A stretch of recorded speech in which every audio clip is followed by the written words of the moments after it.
Hello, Rotters! Welcome back to Brain Rot, the podcast that takes a deep dive into the best and worst horror films of the 80s and 90s. I'm Stevie, your VHS veteran. If you're new to Brain Rot, then firstly, welcome, and secondly, here's the brief.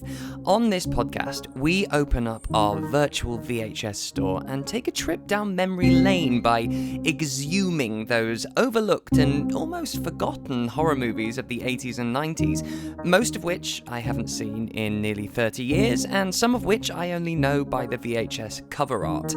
Trashy B-movie horror has always been my comfort watch. There's a nostalgic hug I feel whenever I see a cheap rubber monster tearing off someone's limbs using those unparalleled 80s practical effects. From well-known big hitters like Critters and Killer Clowns from Outer Space to dusty, hidden, top-shelf trash like Night Beast and flesh-eating mothers. To me, this era can't be faked. We see a lot of 80s nostalgia in the current horror output, but it's just that. Nostalgia. Nothing can replicate that water-damaged restoration of a shot-on-video slasher from 1980 with authenticity. And so, here we are, at the beginning of Season 3 of Brain Rot. This podcast has gone from strength to strength and has recruited more VHS and B-movie lovers than I thought were out there. And we're still growing. So if you're a returning rotter, thank you so much for the support. And if you're a new rotter, welcome, freak. Let's get trashy. It's been nearly 8 months since we dropped a proper episode, but that hasn't stopped the downloads and listenership growing. It's honestly mind-blowing. And in the 8-month hiatus, we've had regular bonus episodes over on our Patreon page, and I have quite a lot of shout-outs to get through. So what I'm going to do is split them up over a few episodes so that it doesn't hold up too much of your time. So today, I would like to thank Phil Buckley, Daniel Hartley, Pamela Hollingsworth, Adam Woolterton, Chris Jimmins, Evan Rubenstein, Paul Waller, Jennifer Linton, and Matthew Bird. Thank you all so much for your support over on Patreon. I'm serious, I can't even thank you enough. It's incredible to have you, and I hope you're enjoying the extra content. I'll crack on with that list next week. And if you want to join us and this bunch of rotters and get immediate access to an unspeakable amount of bonus episodes and content, just go to patreon.com/Stevie's Brain Rot to sign up, or you can click the link below. Now then, let's get into it. For the first episode of Season 3, I can't quite believe I managed to make this happen. So, as a special intro episode, I'm joined by horror auteur Mick Garris. Garris was a hero of mine before I even actually knew his name. Some of his movies were formative staples of my childhood, from Critters 2, which he wrote and directed, to Stephen King's Sleepwalkers, adapted by King himself and directed by Garris. He also wrote generational favourites such as Hocus Pocus, The Fly 2, which I have a huge soft spot for. We'll probably have to cover that. He directed Psycho 4, The Beginning, and of course, he was the creator of the Showtime series Masters of Horror in the early 2000s. I sit down with Mick to talk 80s horror, Stephen King adaptations, and more. Welcome back, Rotters. It's going to be a sickening season. Mick Garris, welcome to Brain Rot. Well, thank you, Stevie. It's a pleasure to be rotting with you. Ah, nice. Very good. You came prepared. I like that. Off the cuff. How are you doing? I'm doing well. I mean, much better than I have any right to be doing. How about you? Yeah, I'm all right myself. You know, it's been a strange couple of years, but That's here we sure. are. But it was a great time to watch a lot of horror films. Good, catching up. Yeah, exactly. Before we actually start our chat, I want to I'll jump in and start by explaining how this is a real full circle moment for me, because my personal horror journey began in the late 80s and early 90s, where I became an avid and illegally young obsessive. And I had the luxury of lenient parents. And so we kind of ritualized our weekend trip to the VHS store, where I was allowed to pick a couple of horror movies to keep me entertained. And I was allowed to interact with other kids, by the way. I just chose not to. I was just one of those people. Yeah, I think we share that in common. Exactly. Yeah. I would rather spend most of my time devouring horror. And let's face it, most of that stuff back then was aimed at kids anyway. But this was obviously pre-internet, and so information of any kind of behind the scenes stories or production details were really scarce in the peninsula that I grew up in. And after a while, I began noticing names in the opening credits that were familiar from other films that I'd rented. And up until this point, I think the credits were just time to get yourself settled. It wasn't something I really took that much notice of. But I didn't really have an interest in who or how the movies were made. But suddenly it became a bit of an obsession for me, piecing together all these links. And so I made my own notepad database, basic, kind of like the original IMDb, the analog version. Right, Stevie's IMDb, yeah. Exactly. And so I the write SWDB. down... Yeah. There you go. You did it quicker than I was trying, and I thought, no, I'm not that quick. But yeah, so I had this, I'd write all these names down and what they did in each movie, and then I'd cross-reference them, and I'd categorize them. Again and again, I'd see familiar names. You know, I'd go, oh, Tom Savini, Mac Goldberg, Charles Band, Robert Kurtzman. And yours was one of those names that kept coming up. But also, yours was one of those annoying names that was hard to categorize, as you didn't belong in just one column. And so I think I had to kind of redo everything and think of a new system for people who fit into different categories and different jobs. So now, to have you here by the magic of internet is absolutely an honor. Thank you for being here. Wow, it's a pleasure. Thank you, Stevie. Before we talk about the 80s specifically, what was it that hooked you into the horror realm? Yeah, I mean, the very first genre film I ever saw was Son of Kong. And my mother, when she was 2 years old, saw the original King Kong in a theater and peed on her dad's lap. It terrified her. She was terrified of genre movies, didn't like them, and didn't want us to see them because, alone especially, because this was such a torment to her childhood. So Son of Kong was coming on TV in Los Angeles, and I and my three siblings and my parents all watched it together because she wanted to make sure it was a safe circumstance. Mm-hmm. And it turns out Son of Kong is a comedy more than it is a horror film. But it was fantastical. Here's a giant ape. Didn't look real because it moved kind of jerky, and for a 6-year-old kid, it was like, I love this. I don't think it's real, but it's fascinating. But that opened the door to all the Universal classics, which showed regularly on the weekends on TV when I was a child. So that was it. And then Abbott and Costello Meet Frankenstein combined comedy and horror in a way I'd never seen before, and it became my most watched movie, certainly of my childhood, if not my life. So that was my entry drug. That was your in. And so when it came to transitioning from watching them to making them, where did that happen? When did that first happen for you? Around age 12, I started seriously writing short stories, and they were all horror stories. They were very O. Henry type, with a story with a twist at the end. Right. But at the same time, when I graduated from junior high school, my graduation gift was an 8mm camera. This is pre-Super 8. So an 8mm camera, and I made little trick photography things. I didn't know anything about it, but I knew if you ran a camera with a guy holding a beer can, you stopped it, took out the beer can, and ran it again, it would look like the beer can disappeared. Right. So I would do things like that. But my first story movie was The Return of the Count, which was a Dracula movie that I made in 8mm at the age of 12 or 13. I built the coffin myself that the vampire lived in and all of that. So that's when I started. But professionally, it didn't start until my 30s. I was the same. I had our video camera. It must have been very late 80s when I was about 7 or 8. And I did the same thing. I started to work out how to make special effects. I remember at one point there was a setting, if I clicked it from outside setting to inside, while I was outside, it would suddenly make everything, the whole screen, flash. And so if I was recording while that flash was there, I would use that as an effect. So I would click and I'd stop recording as it flashed, and then I'd change the setup, and then I'd make sure that flash happens again, start recording.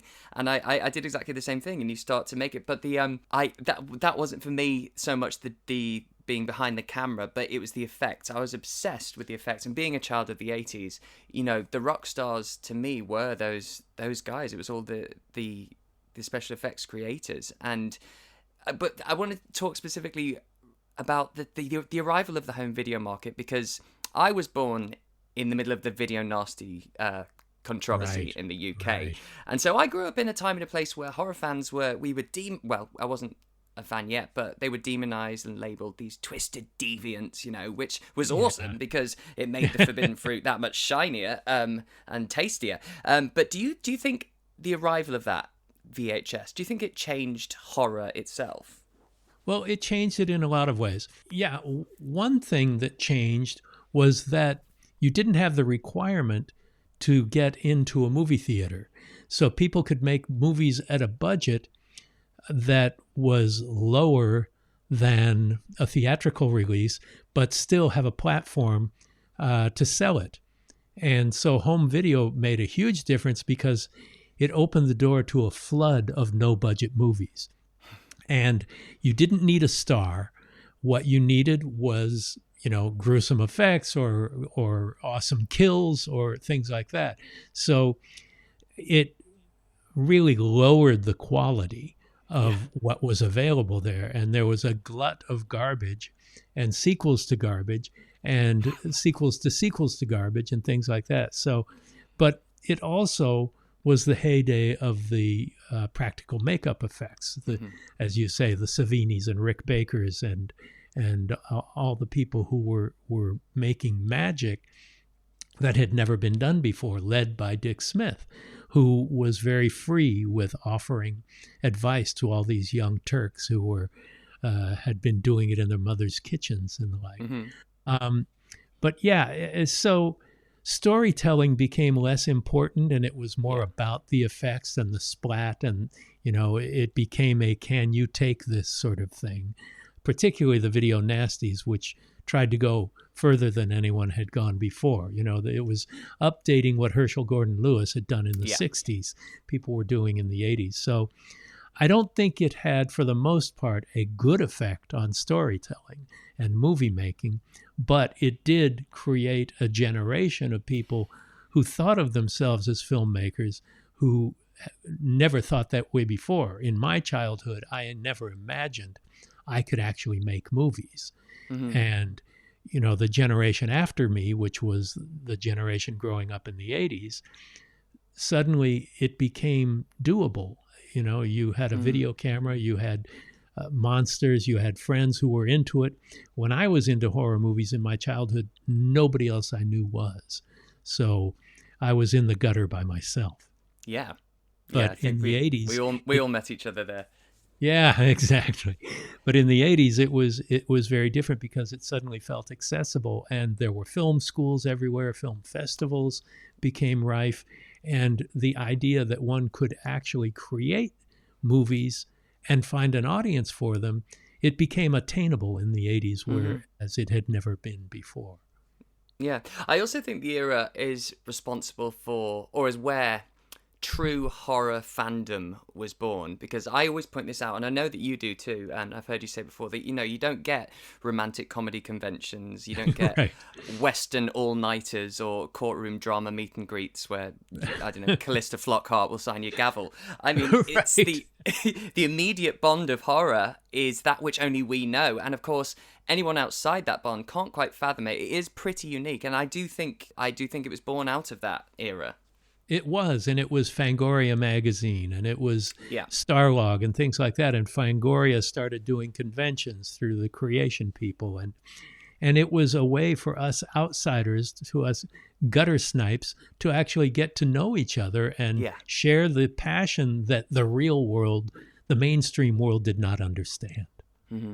Yeah, but as with all good things, it kind of imploded with excess, and I'm talking specifically about the rise and fall of the slasher as we know it. Obviously, several Yeah. films before Halloween and Friday the 13th had elements that would be seen in what became the slash and kill subgenre, you know, from Black Christmas, Bay of Blood, even And Then You Were None, the Agatha Christie. But And the even formula, Psycho in 1960. of course, yeah, The absolutely, yeah. granddaddy of them all. Yeah, of course. But the formula was copied to death, I guess, and it somewhat buried the genre itself. What was it like back then when every other week 3 or 4 slashers were coming out? Did you reach tedium, or did you actually like them? What were your thoughts on Yeah. those? Well, Halloween was a terrific movie, and it was a story as well as being a slasher. Unfortunately, it created all of these imitators like Friday the 13th, which were all about the kills, all about the splats.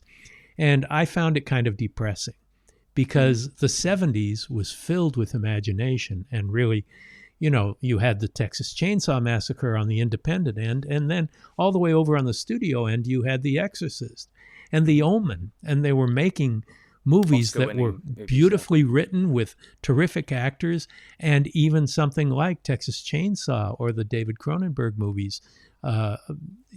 Those were intelligent, and they had something behind them beyond just the gore effects. The mainstream audience thinks that that's what they're all about, but the genre fans, and there are a lot of genre fans who think that the slasher era was the pinnacle of filmmaking. Yeah. And that's fine. And I love a good recreational bloodbath as much as anybody else now and then. But the ones that really engage me, and these disappeared for a while in the 80s, were the ones that had a story and had characters and would surprise me and take me places I hadn't been before. And instead, in the 80s, I was being taken places I'd already been ad infinitum. Yeah.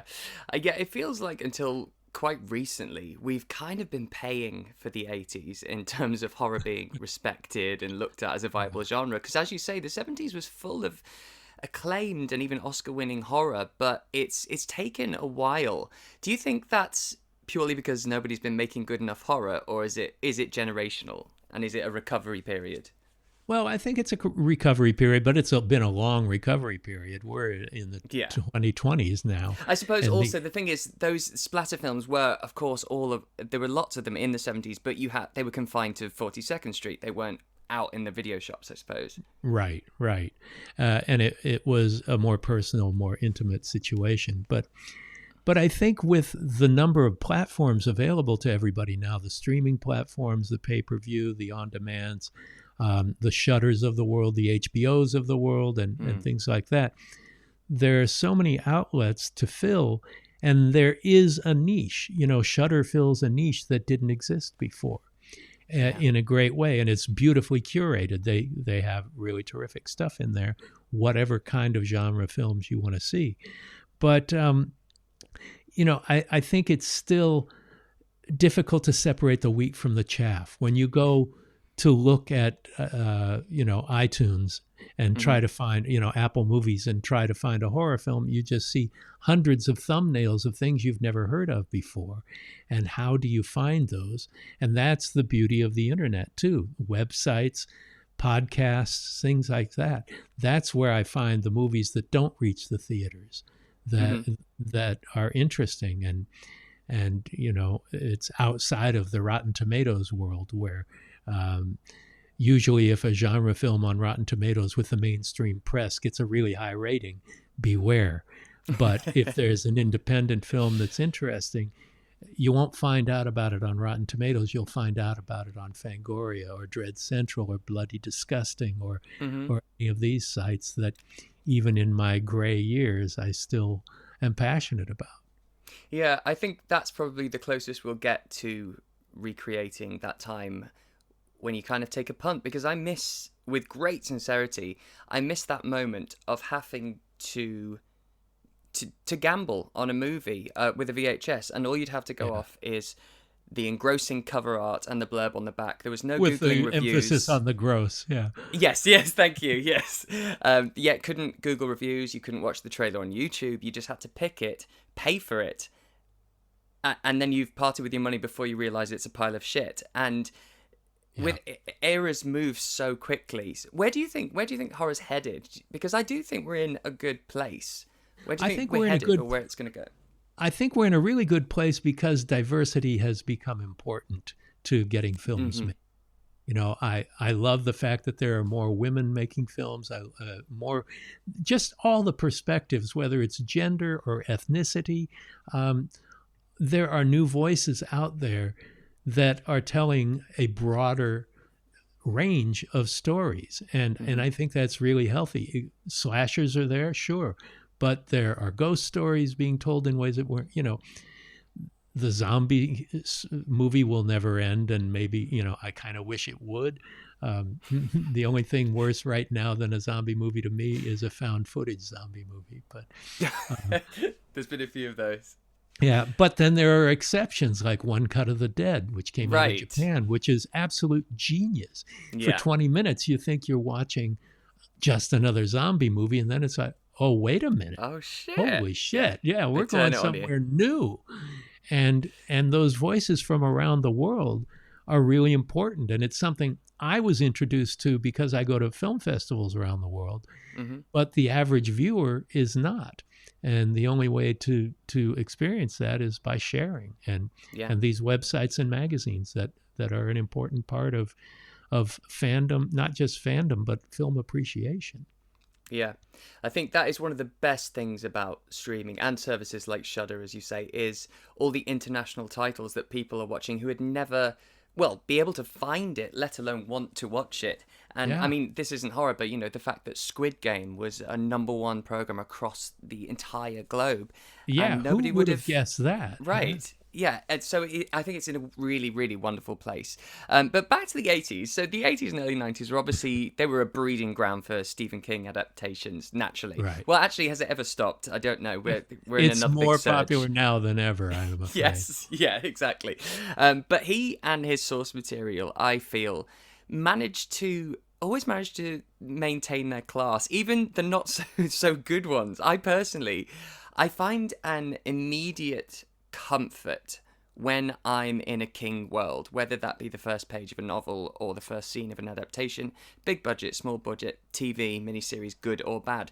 For those of us who know that world and that literary blanket, it's hard to not watch even Silver Bullet and feel cozy. You know, you have it's just incredible, and you have this long, rich history with King, and he's very vocal about the fact that you're one of those rare directors who just get it and can put his page to screen. When did your relationship with him begin?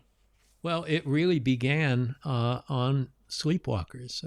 You know, I had met with the studio, and I got the job.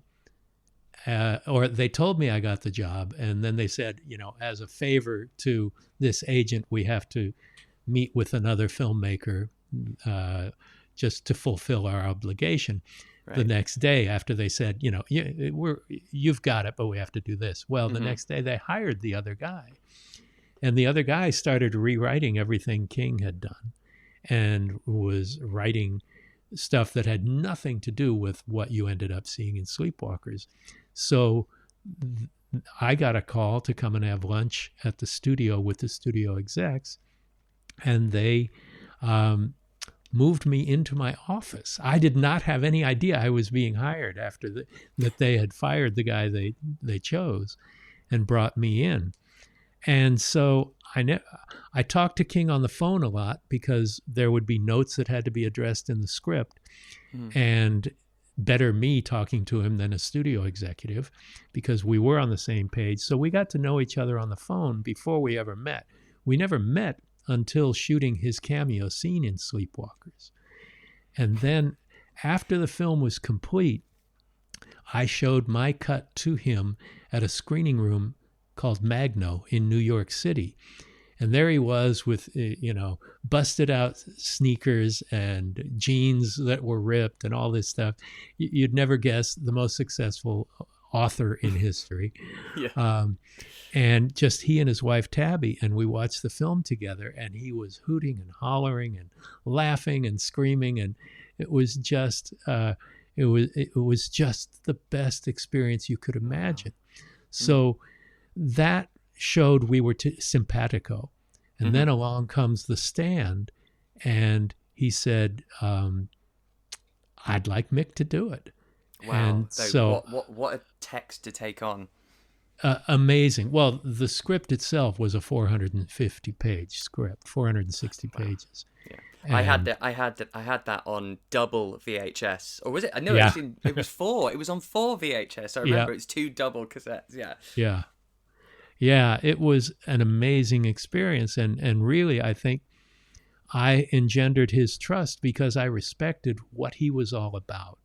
And I come from, he's a few years older than me, but we come from a similar generation. We grew up on the Twilight Zone and the Outer Limits and comic books and Abbott and Costello Meet Frankenstein on TV. We have similar backgrounds. We come from broken homes where we're raised by a single mom. And it just the time and place, we meet at a vortex of similar lives, similar passions and that. Plus, I loved his books. I was a huge Stephen King fan first and read them when they came out. So knowing his work made a difference with the studio, but it also made a difference with him. He'd had some great adaptations and he'd had some stinkers. But, I was lucky enough, Sleepwalkers was not an esteemed story or movie by anybody's standards other than people within the genre, but it was very successful.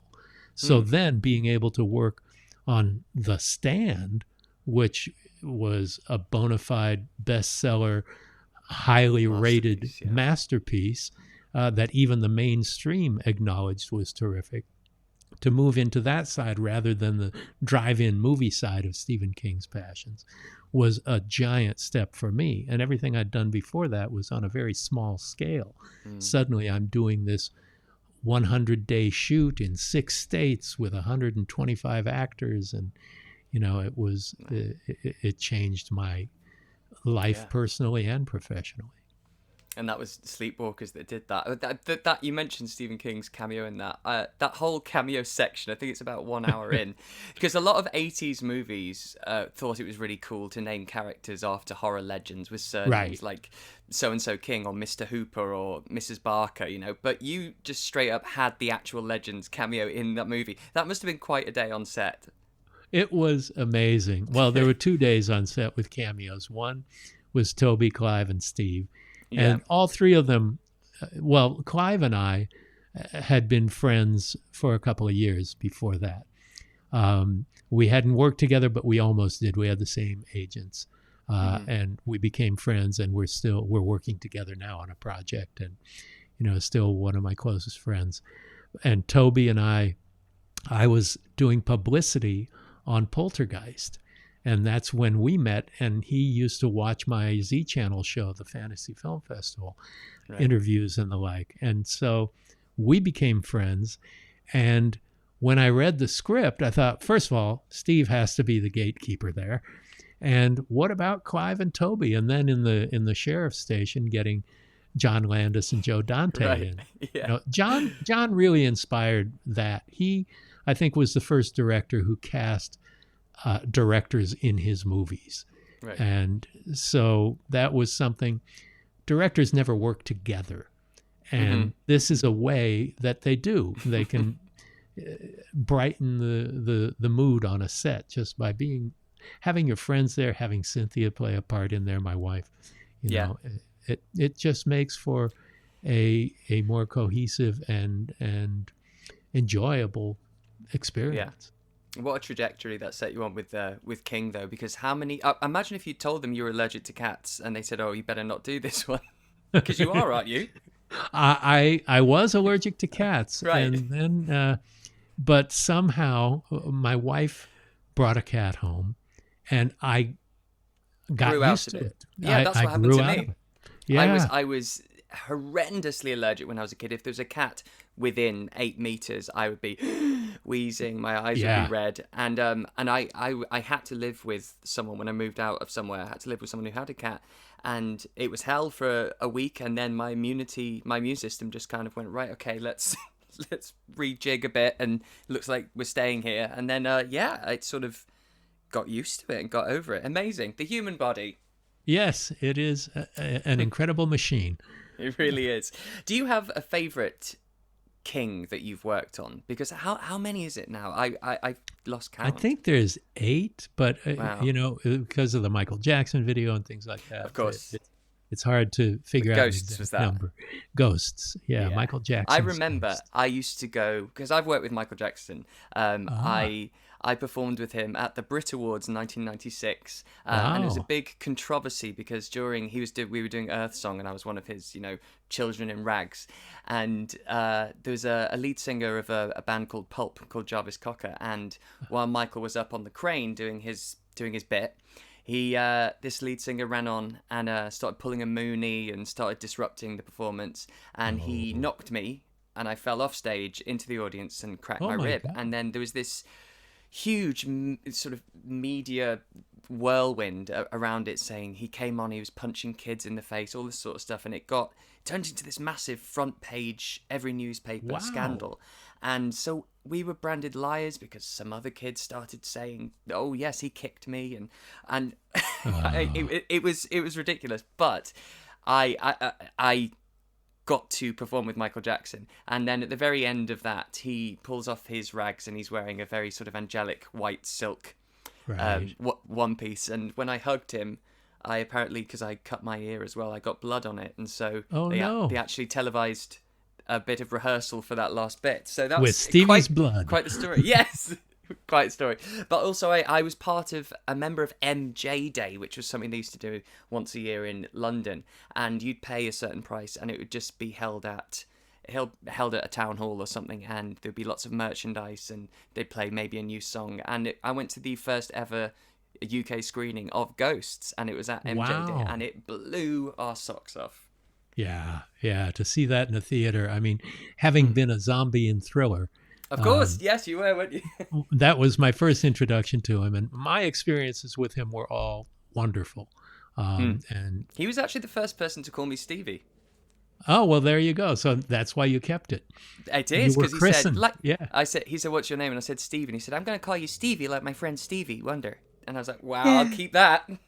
Yeah, you're now Stevie. Yeah. Yes, yeah, that's it, and that's where it came. But that's incredible. I don't want to take up too much of your time. Oh, hang on, did I ask you what would be your favorite king that you've worked on? You asked, but we got sidetracked. Oh Yeah. yes, talk about Michael Jackson. It's really hard to choose. There's a tiny movie that I made from his story Riding the Bullet that Yes. was quite elaborately woven out of a very short 30-page story that is really personal. Very few people have seen it. It's very small budget, but it's close to my heart because there's a lot of me and my growing up in that. Right. Probably, I used to think The Shining was maybe the best work that I had done, the best Stephen King work. But, The Stand was so massive. And I look back at it because it was so hard to make. It was by far the hardest thing to make I'd ever done and the longest shoot. And so it was hard to divorce how difficult it was. But it was by far the most successful thing I've ever done, or it's the most successful miniseries ever on American television, the highest rated. Wow. So, I used to think it was The Shining because we had so much more control, and cinematically I was able to do more things, technical things, as well as go to really deeply emotional places. But then I looked back at The Stand now that it had been the Blu-ray came out and they'd gone back to the negative and reformatted and everything. Yeah. And I have to say, first of all, the book and the script were amazing. King wrote the script himself. Right. And the cast that I have to work with was just Gary Sinise and Right, of course, Matt yeah. Frewer and Ossie Davis and just Mother Abigail. Why am I spacing on her name? What a friend we have in Jesus. Ruby Dee. But she's one of my favorite actors I've ever worked with, and she was just great and a legend of stage and screen.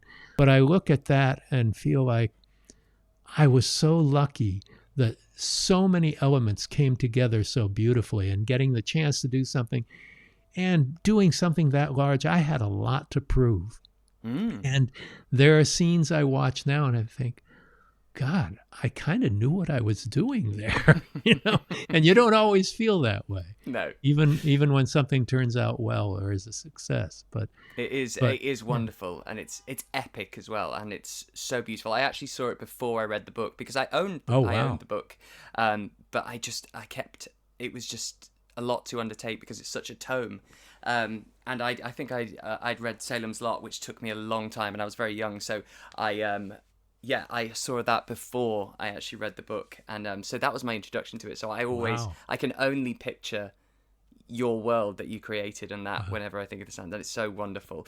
Now, before you go, I'd be remiss if I didn't talk a little bit about Critters 2, because is that your directorial debut? Yes. How did that land in your hands? I had directed an episode of Amazing Stories before that for Steven Spielberg. Right.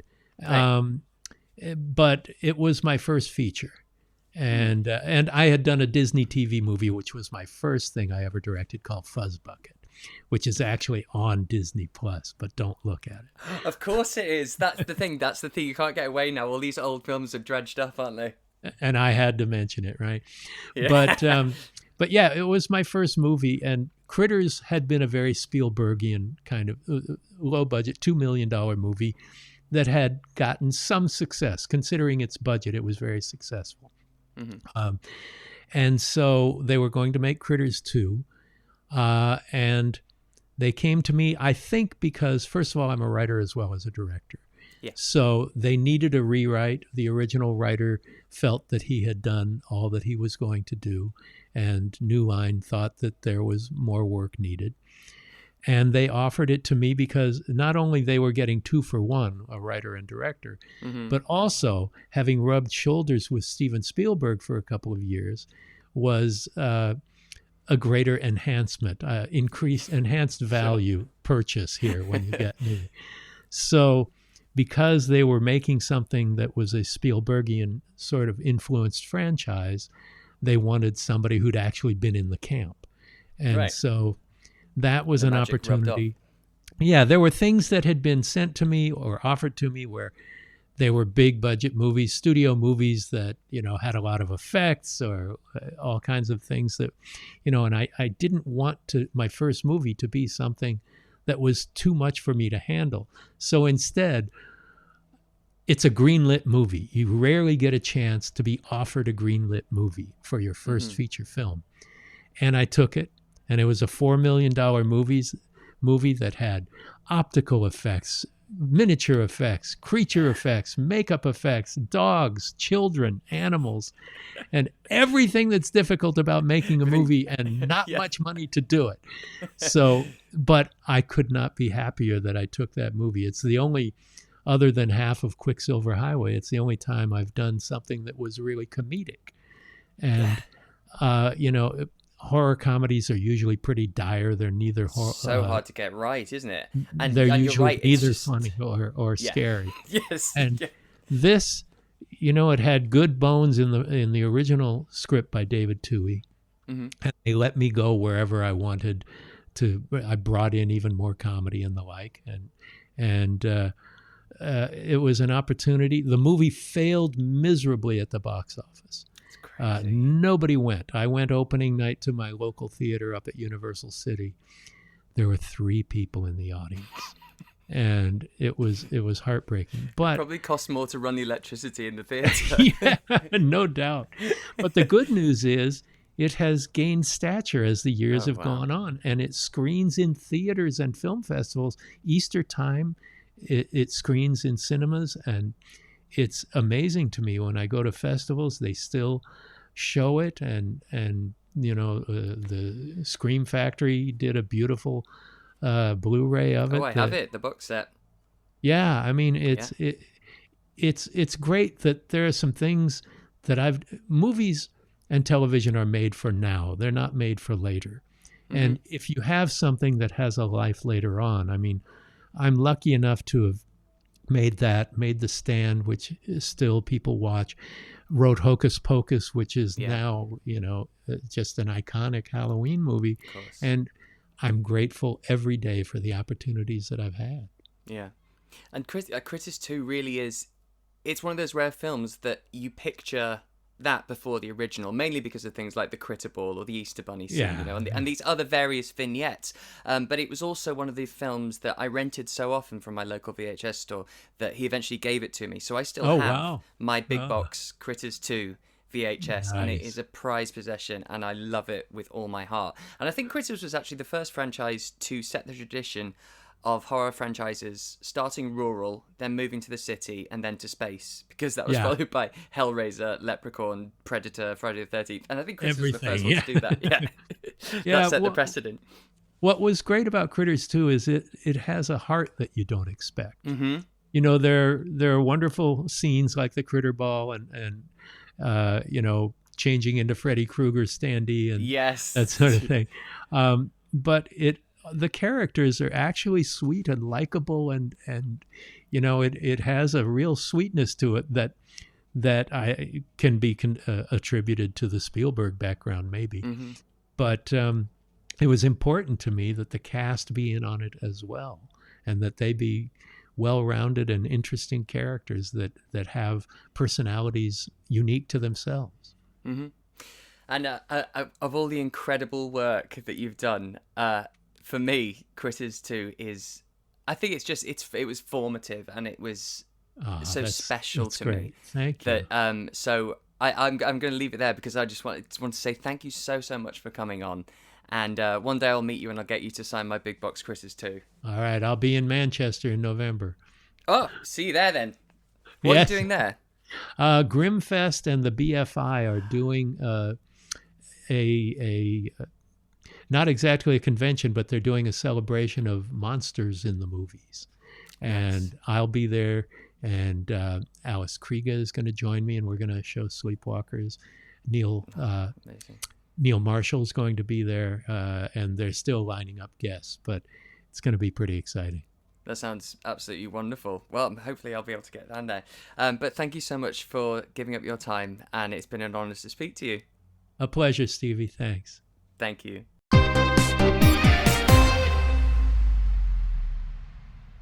And there we have it. Thank you so much to the incredible Mick Garris. That was the biggest honor. Still can't quite believe I had that chat. Hope it didn't sound too starstruck. Yeah, so we are back, baby. So next week, our first proper film episode, we are going to be looking at 1980s Motel Hell, the horror comedy, which really holds up, I have to say. And we will be having, back again for the second time, Joel McHale and Stephen Fry as a little double act, and they will be tackling this one with me. I have announced on Twitter the next handful of films that we're going to be covering, so if you'd like to check those out, just go to Stevie's Brainrot on Twitter. All the links are below if you'd like to get in touch, please do, and the Patreon. And I can't wait. See you next week. Bye. Toodles.